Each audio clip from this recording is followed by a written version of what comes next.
नमस्कार, खबरों का पंचनामा देख रहे हैं आप। मैं हूं आपके साथ पूजा। हम लेकर आए हैं देश और दुनिया की 5 बड़ी खबरें, जिस पे चर्चा के लिए मेरे साथ स्टूडियो में मौजूद हैं कैपिटल टीवी के editor in chief doctor Manish Kumar.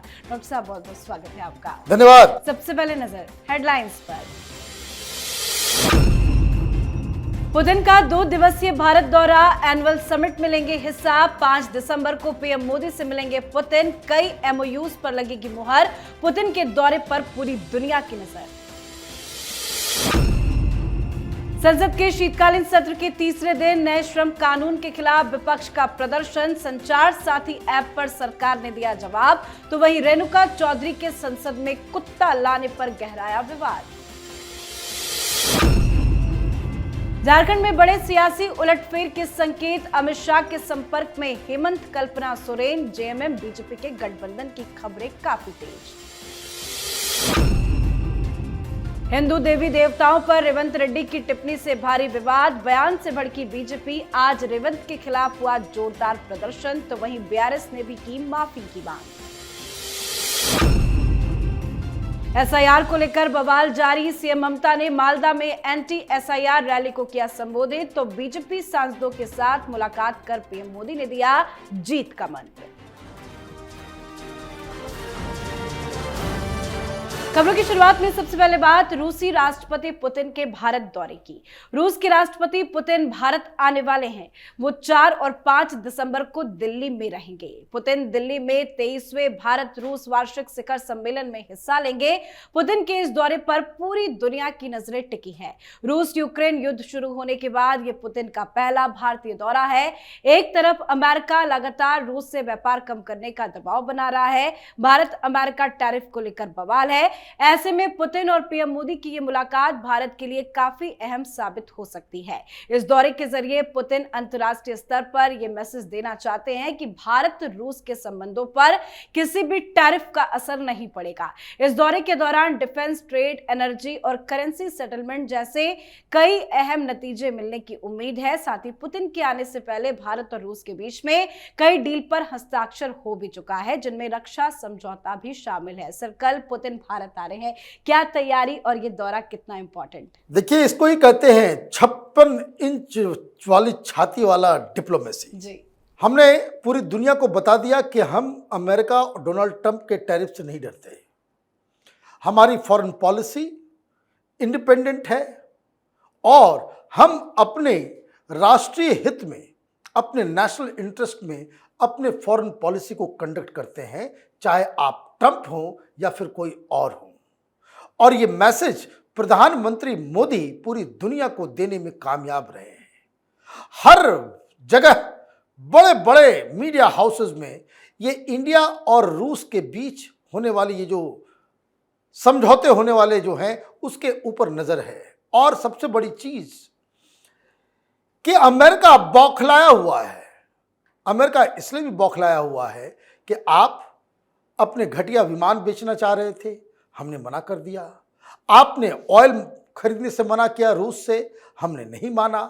आपने कहा रिश्ते तोड़ो, हम रिश्ते जोड़ रहे हैं। आपने कहा कि किसी तरीके से आप पैसे दोगे रूस को, कोई भी बिजनेस एग्रीमेंट अगर आप करोगे तो that tantamounts to sponsoring the war, कि जो यूक्रेन के खिलाफ जो रूस वॉर लड़ रहा है उसको स्पॉन्सर करने का आरोप लगाया गया।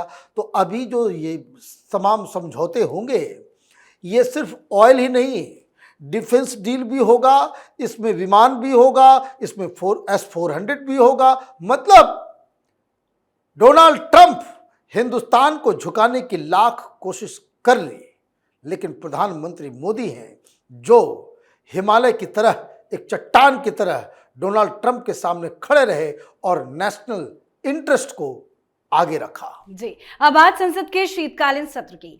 संसद के शीतकालीन सत्र का आज तीसरा दिन रहा। शुरुआती 2 दिन लगातार हंगामे की भेंट चढ़ गए। एसआईआर और वोट चोरी के आरोप के मुद्दे पर विपक्ष ने हंगामा किया। अब खबर यह है कि एसआईआर पर लोकसभा में 9 दिसंबर को चर्चा होगी, लेकिन आज विपक्ष का हंगामा नहीं रुका। विपक्षी नेताओं ने संसद परिसर में श्रम कानूनों के खिलाफ प्रदर्शन किया, जिसमें राहुल गांधी, प्रियंका वाड्रा से लेकर तमाम विपक्ष के नेता नजर आए। तो वहीं कुछ ने प्रदूषण के खिलाफ हल्ला बोला। कांग्रेस के वरिष्ठ सांसद इमरान मसूद तो संसद परिसर में ऑक्सीजन सिलेंडर लेकर पहुंच गए। साथ ही संचार साथी ऐप को लेकर भी बवाल जारी है। आज ऐप पर जवाब देते हुए ज्योतिरादित्य सिंधिया ने कहा कि इस ऐप का इस्तेमाल नागरिकों की निगरानी के लिए नहीं किया जा सकता, इससे उपयोगकर्ता डाटा को भी कोई खतरा नहीं है। साथ ही कांग्रेस सांसद रेणुका चौधरी आज एक बार फिर सुर्खियों में रही। सर, आज फिर से विरोध, नया मुद्दा श्रम कानून को बनाया गया। क्या रोज रोज विपक्ष को यही करना अच्छा लगता है? देखिए, मैं कल ही कहा था कि एसआईआर के ऊपर बातचीत हो गई, 9 तारीख का तारीख मुकर्रर कर दिया गया, ये कोई और मुद्दा उठाएंगे। विपक्ष डिसरप्टिव हो गया है, उपद्रवी हो गया है, और ये आप किसी भी चीज पे आप एग्री करोगे फिर भी इनका ड्रामा, इनका तमाशा ये वो जारी रहेगा। रेणुका चौधरी को देखिए, कुत्ते की तरह भौंक रही थी वहां पे, लिटरली मैं कह रहा हूं, कैमरे में भौं भौं कर रही है। बताइए, ये सांसद है?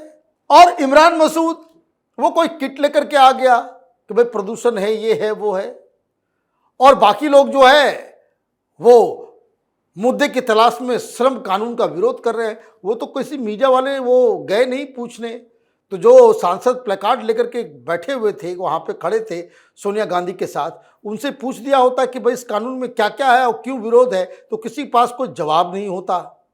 हकीकत यही है, ये सब पार्लियामेंट को नहीं चलने देने के अलग अलग बहाने हैं। विपक्ष पार्लियामेंट्री डेमोक्रेसी को तबाह करने में जुटा हुआ है। ये लोग इसलिए चुन के नहीं गए कि वहां पे तमाशा करें, वहां पे ड्रामा करें, वहां पे नौटंकी करें।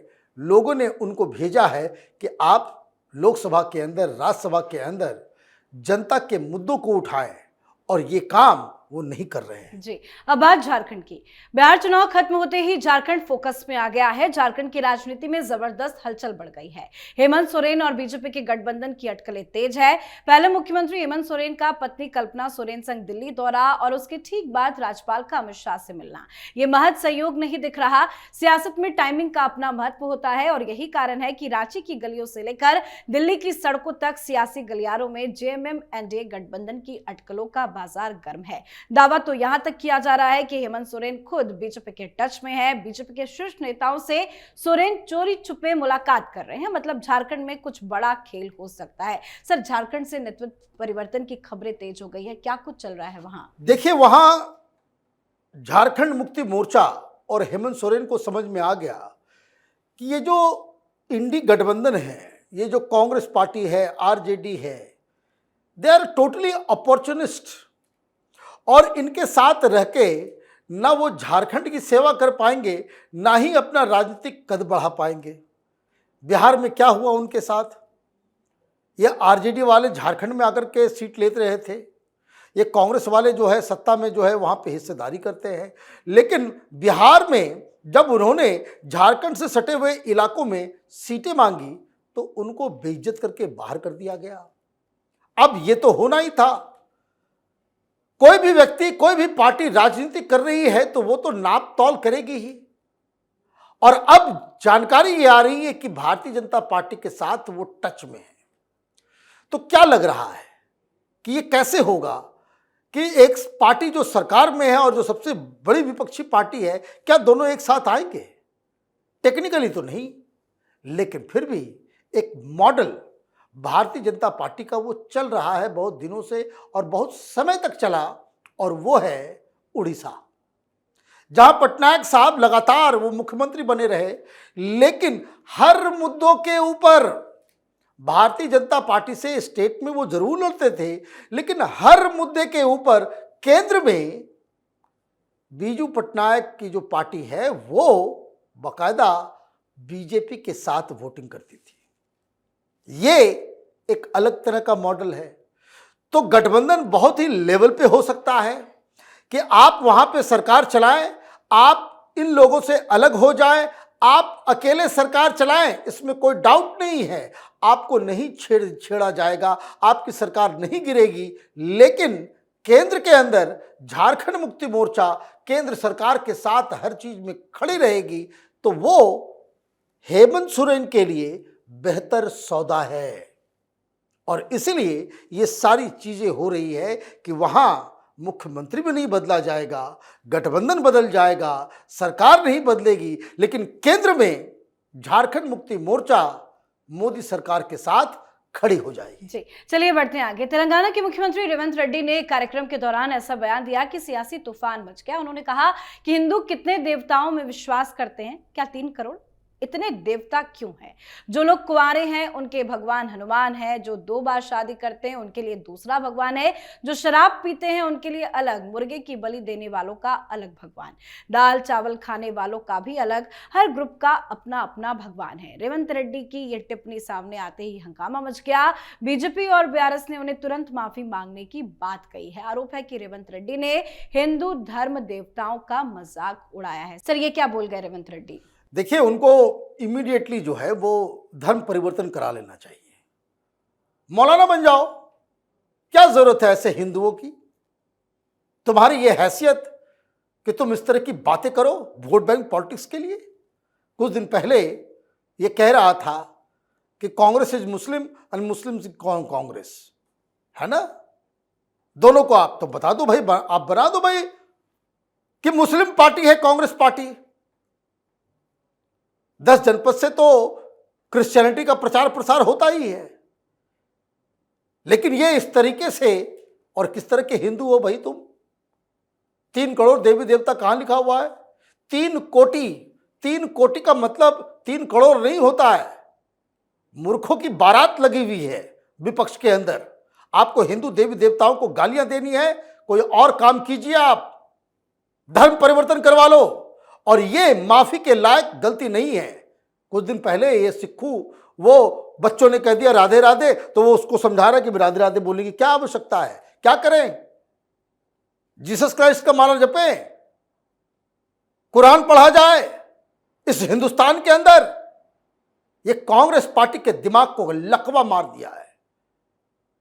कम से कम कांग्रेस पार्टी के दिल्ली से इसके ऊपर कंडेमनेशन आना चाहिए था, भर्त्सना की जानी चाहिए था कि इस तरह का बयान मुख्यमंत्री ना दे। लेकिन ये सब कुछ राहुल गांधी के इशारे पे होता है। लोगों को मालूम है कि हिंदुओं को गाली दोगे तो राहुल गांधी प्रसन्न हो जाएंगे। जी, अब बात आज की आखिरी खबर की। एसआईआर को लेकर जबरदस्त बवाल मचा हुआ है। बंगाल में बवाल ज्यादा है और ममता बनर्जी लगातार चुनाव आयोग और बीजेपी को घेर रही है। आज से ममता ने मालदा में आयोजित एंटी एसआईआर रैली को संबोधित किया, जिसमें उन्होंने कहा कि हमें बीजेपी से हिंदुत्व सीखने की जरूरत नहीं है। उन्होंने जोर देकर कहा कि बंगाल और भारत के लोग अपनी परंपराओं और धर्म का सम्मान करते हैं और किसी पार्टी से सीखने की जरूरत नहीं है। ममता ने रैली के जरिए एसआईआर पर जोरदार हमला बोला। ममता ने कहा कि एसआईआर से डरने की जरूरत नहीं है। तो वहीं पीएम मोदी ने पश्चिम बंगाल के बीजेपी सांसदों के साथ मुलाकात की है। उन्होंने बंगाल चुनाव में जीत को लेकर सांसदों को बड़ा संदेश भी दिया है। सर, एक तरफ ममता बनर्जी रैली निकाल रही हैं एसआईआर के खिलाफ, तो पीएम मोदी जीत का मंत्र दे रहे हैं बंगाल के सांसदों को। देखिए, ममता बनर्जी कह रही कि एसआईआर से डरने की जरूरत नहीं है।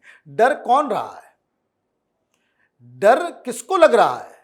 जो यहाँ के ओरिजिनल निवासी हैं, जिनका घर है, जो यहाँ के ही हैं, उनको तो डरने की आवश्यकता नहीं है। बिहार में एसआईआर हो गया, कोई डरा नहीं। बंगाल में एसआईआर हो रहा है, डर नहीं रहा है कोई। डर कौन रहे हैं? तो डर वो रहे हैं जो भाग रहे हैं बांग्लादेश। जो बांग्लादेशी है, घुसपैठिए हैं, रोहिंग्या हैं, और इसलिए मुर्शिदाबाद मालदा को चुना है। ये बॉर्डर इलाका है, बांग्लादेश से सटा हुआ। 50% से ज्यादा मुसलमान हैं इन दोनों डिस्ट्रिक्ट्स के अंदर। आप वहां जाकर के बांग्लादेशी घुसपैठियों को बता रहे हो कि डरने की आवश्यकता नहीं है। हम खेला कर चुके हैं। क्या खबर आई है?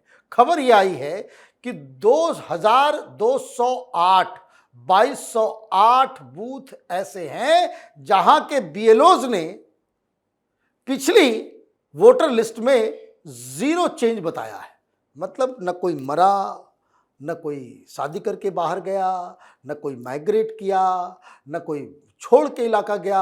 वो डिट्टो वही के वही जो वोटर लिस्ट है उसने उसको अपलोड कर दिया है। तो अब इसके ऊपर भी जांच बैठ रही है। तो ममता बनर्जी के अगर बातों को अगर आप इसको जोड़ के देखें तो वो तो यही कह रही कि डरने की कोई आवश्यकता नहीं है। तुम विदेशी हो, बांग्लादेशी हो, रोहिंग्या हो, बाहर के हो, मर गए हो, जिसका नाम वोटर लिस्ट में है वो वोटर लिस्ट में रहेगा। ये खेल हम कर रहे हैं पीछे पीछे। अब जांच बैठ गई है। उन बीएलओस के ऊपर एक्शन होना चाहिए, इन लोगों को गिरफ्तार करके जेल में डालिए। इलेक्शन कमीशन को इस हिसाब से करना चाहिए। और ये जो गड़बड़ियां आई है, इसीलिए प्रधानमंत्री मोदी भी सारे एमपी से मिल रहे हैं कि अपने अपने इलाकों में जाओ। ये जो फर्जीवाड़ा हो रहा है, इस फर्जीवाड़ा को कंटेन कैसे किया जाए। अभी तो फॉर्म डाल दिया गया, सब कुछ हो गया, इसका फिजिकल वेरिफिकेशन करवाओ कि फर्जी मतदाता एसआईआर के बाद जो वोटर लिस्ट बने उसमें ना रहे। तो ये बांग्लादेशी और सारी, और मैं आपको बता दूं 46 लाख नाम ऑलरेडी कट चुके हैं, ये पकड़े जा रहे हैं धीरे धीरे। ये संख्या करोड़ से ऊपर जाएगी अगर इलेक्शन कमीशन कायदे से एसआईआर के ऊपर काम करे तो। और यही बौखलाहट ममता बनर्जी को सता रहा है। जी, बहुत बहुत धन्यवाद सर समझाने के लिए। धन्यवाद। तो खबरों का पंचनामा में आज के लिए फिलहाल इतना ही। देश विदेश की बाकी खबरों और उनके सटीक एनालिसिस के लिए देखते रहिए कैपिटल टीवी। हमें लाइक कीजिए, शेयर कीजिए और कैपिटल टीवी को सब्सक्राइब कीजिए। नमस्कार।